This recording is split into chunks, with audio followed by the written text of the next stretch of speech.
Hello, boys and girls, and welcome back to your daily dose of the Holy Bible. Let's continue with the second book of Chronicles now. Manasseh becomes king of Judah. Manasseh was 12 years old when he began to reign, and he reigned 55 years in Jerusalem, but did that which was evil in the sight of the Lord, like unto the abominations of the heathen, whom the Lord had cast out before the children of Israel. For he built again the high places which Hezekiah his father had broken down. And he reared up altars for Baalim, and made groves, and worshipped all the host of heaven, and served them. Also he built altars in the house of the Lord, whereof the Lord had said, In Jerusalem shall my name be forever. He built altars for all the host of heaven in the two courts of the house of the Lord. He caused his children to pass through the fire in the valley of the son of Hinnom. Also he observed times and used enchantments, and used witchcraft, and dealt with a familiar spirit, and with wizards. He wrought much evil in the sight of the Lord to provoke him to anger. And he set a carved image, the idol which he had made, in the house of God, of which God had said to David and to Solomon his son, In this house and in Jerusalem, which I have chosen before all the tribes of Israel, will I put my name forever. Neither will I any more remove the foot of Israel from out of the land which I have appointed for your fathers, so that they will take heed to do all that I have commanded them, according to the whole law and the statutes and the ordinances by the hand of Moses. So Manasseh made Judah and the inhabitants of Jerusalem to err, and to do worse than the heathen, whom the Lord had destroyed before the children of Israel. The Lord spake to Manasseh and to his people, but they would not hearken. Manasseh is taken captive to Babylon. Wherefore the Lord brought upon them the captains of the host of the king of Syria, which took Manasseh among the thorns, and bound him with fetters, and carried him to Babylon.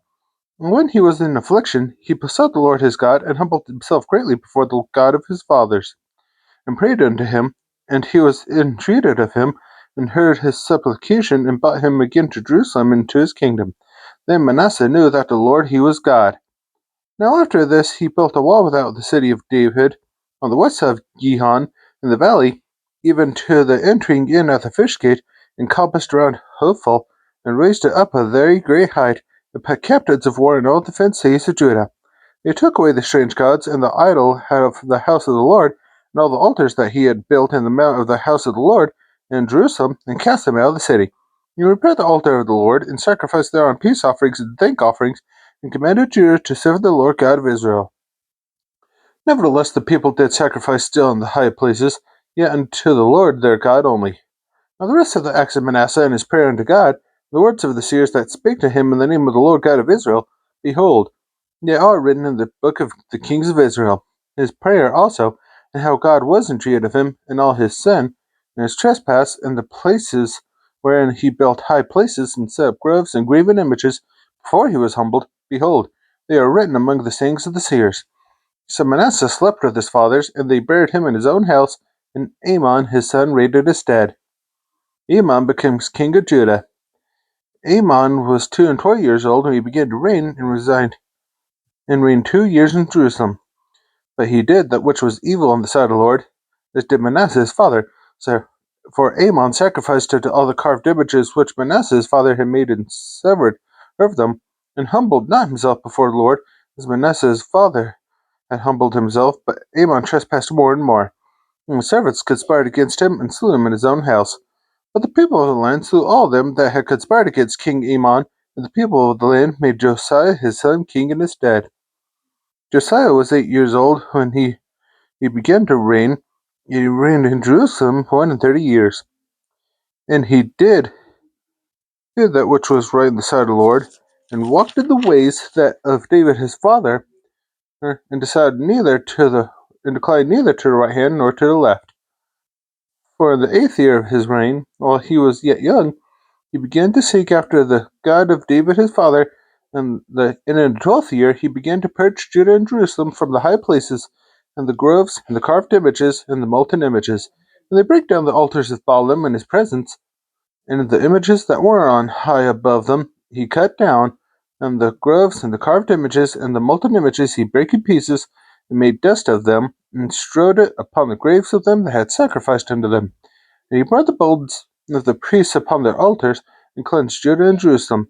And so did he in the cities of Manasseh, and Ephraim, and Simeon, even to Naphtali, with their mattocks round about. And when he had broken down the altars and the groves, and had beaten the graven images into powder, and cut down all the idols throughout all the land of Israel, he returned to Jerusalem. Josiah repairs the temple. Now the 18th year of his reign, when he had purged the land and the house, he sent Shaphan the son of Azaliah, and Manasseh the governor of the city, and Joah the son of Joahaz the recorder, to repair the house of the Lord his God. And when they came to Hilkiah the high priest, they delivered the money that was brought into the house of God, which the Levites that kept the doors had gathered of the hand of Manasseh and Ephraim, and of the remnant of Israel, and of all Judah and Benjamin. And they returned to Jerusalem. And they put it in the hand of the workmen that had the oversight of the house of the Lord, and they gave it to the workmen that wrought in the house of the Lord to repair and amend the house. Even to the artificers and builders gave they it, by hewn stone and timber for couplings, and to floor the houses which the kings of Judah had destroyed. And the men did the work faithfully, and the overseers of them were Jahath and Obadiah, the Levites of the sons of Merari, and Zechariah and Meshullam of the sons of the Kohathites, to set it forward, and other of the Levites, all that could skill of instruments of music. Also they were over the bearers of burdens, and were overseers of all that wrought in the work of any of the wrought the work in any manner of service. Of the Levites there were scribes and officers and porters. And when they brought out the money that was brought into the house of the Lord, Hilkiah the priest found a book of the law of the Lord given by Moses. And Hilkiah answered and said to Shaphan the scribe, I have found the book of the law in the house of the Lord. And Hilkiah delivered the book to Shaphan. And Shaphan carried the book to the king, and brought the king word back again, saying, All that was committed to thy servants, they do it. And they have gathered together the money that was found in the house of the Lord, and have delivered it into the hand of the overseers, and to the hand of the workmen. Then Shaphan the scribe told the king, saying, Hilkiah the priest hath given me a book. And Shaphan read it before the king. And it came to pass, when the king had heard the words of the law, that he rent his clothes. The king commanded Hilkiah, and Ahikam the son of Shaphan, and Abdon the son of Micah, and Shaphan the scribe, and Isaiah several of the kings, saying, Go, inquire of the Lord for me, and for them that are left in Israel and in Judah, concerning the words of the book that is found, for great is the wrath of the Lord that is poured out upon us, because our fathers have not kept the word of the Lord, to do after all that is written in this book. And Hilkiah and they that the king had appointed went to Huldah the prophetess, the wife of Shallum the son of Tikvath, the son of Hazra, keeper of the wardrobe. Now she dwelt in Jerusalem in the college. And they spake to her to that effect. And she answered them, Thus saith the Lord God of Israel, Tell you the man that sent you to me. Thus saith the Lord, Behold, I will bring evil upon this place, upon the inhabitants thereof, even all the curses that are written in the book which they have read before the king of Judah, because they have forsaken me, and have burned incense unto other gods, that they might provoke me to anger with all the works of their hands. Therefore my wrath shall be poured out upon this place, and shall not be quenched. And as for the king of Judah, who sent you to inquire of the Lord, so shall ye say unto him, Thus saith the Lord God of Israel, and concerning the words which thou hast heard. Because thine heart was tender, and thou didst humble thyself before God, when thou heardest his words against this place, and against the inhabitants thereof, and humbledest thyself before me, and didst rend thy clothes, and weep before me, I have even heard thee also, saith the Lord. Behold, I will give thee to thy fathers, and thou shalt be gathered to thy grave in peace, neither shall thine eyes see all the evil that I will bring upon this place, and upon the inhabitants of the same. So they brought the king word again. The book of the covenant is read in a solemn assembly. Then the king sent and gathered together all the elders of Judah and Jerusalem. The king went up into the house of the Lord, all the men of Judah, and the inhabitants of Jerusalem, and the priests and the Levites, and all the people, great and small, and he ran their ears all the words of the book of the covenant that was found in the house of the Lord. And the king stood in his place, and made a covenant before the Lord, to walk after the Lord, and to keep his commandments and his testimonies and his statutes with all his heart and with all his soul, to perform the words of the covenant which are written in this book, and caused all that were present in Jerusalem and Benjamin to stand to it. And the inhabitants of Jerusalem did according to the covenant of God, the God of their fathers. And Josiah took away all the abominations out of all the countries that pertained to the throne of Israel, and made all that were present in Israel to serve, even to serve the Lord their God. In all his days they departed not from following the Lord, the God of their fathers. Josiah celebrates Passover. Moreover, Josiah kept a Passover unto the Lord in Jerusalem, and they killed the Passover on the 14th day of the first month. He set the priests in their charges and encouraged them to the service of the house of the Lord, and said unto the Levites that taught all Israel, which were holy unto the Lord, put the holy ark in the house which Solomon the son of David, king of Israel, did build. It shall not be a burden upon your shoulders. Serve now the Lord your God and his people Israel. And prepare yourselves by the houses of your fathers after your courses, according to the writing of David king of Israel, and according to the writing of Solomon his son. And stand in the holy place according to the divisions of the families of the fathers of your brethren the people, and after the division of the families of the Levites. So kill the Passover, and sanctify yourselves, and prepare your brethren, that they may do according to the word of the Lord by the hand of Moses. And Josiah gave to the people of the flock lambs and kids, all for the Passover offerings, for all that were present, to the number of 30,000, and 3,000 bullocks. These were of the king's substance. And his princes gave willingly unto the people, to the priests, and to the Levites. Hilkiah and Zechariah and Jehiel, rulers of the house of God, gave unto the priests for the Passover offerings 2,600 small cattle and 300 oxen. Conaniah also, and Shemaiah, and Nethanel his brethren, and Hashabiah, and Jael, and Jozabad, chief of the Levites, given to the Levites for Passover offerings 5,000 small cattle and 500 oxen. So the service was prepared, and the priests stood in their place, and the Levites in their courses, according to the king's commandment. And they killed the Passover, and the priests sprinkled the blood from their hands, and the Levites flayed them. And they removed the burnt offerings that they might give to according to the divisions of the families of the people, to offer unto the Lord, as it is written in the book of Moses. And so they did with the oxen. And they roasted the Passover with fire according to the ordinance, but of the other holy offerings saw they in pots, and cauldrons, and in pans, and divided them speedily among all the people.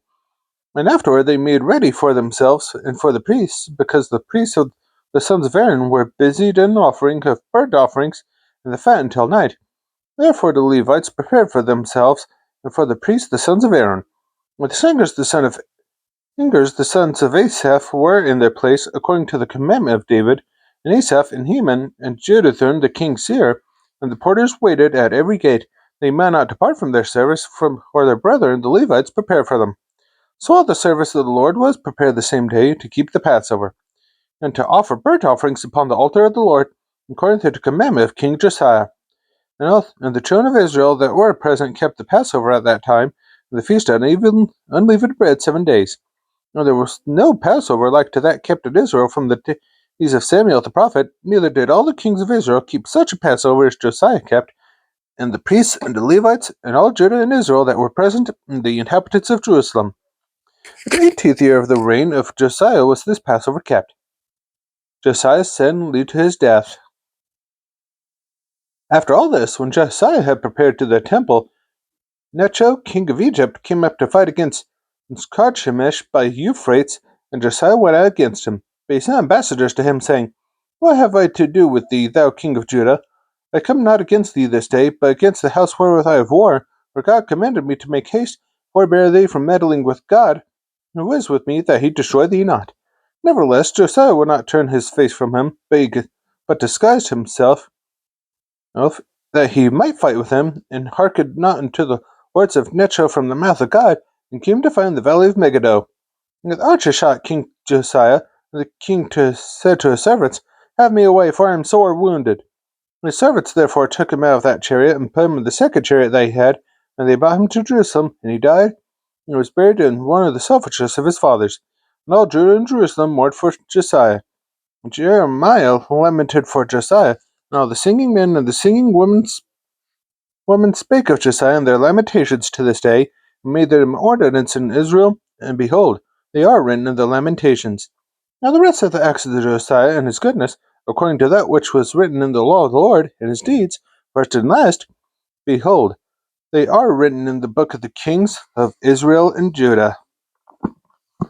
That's all for today's Daily Dose of the Holy Bible. Be sure to join me tomorrow when I complete the second book of Chronicles, and I hope you have a good rest of your day and night. See you next time.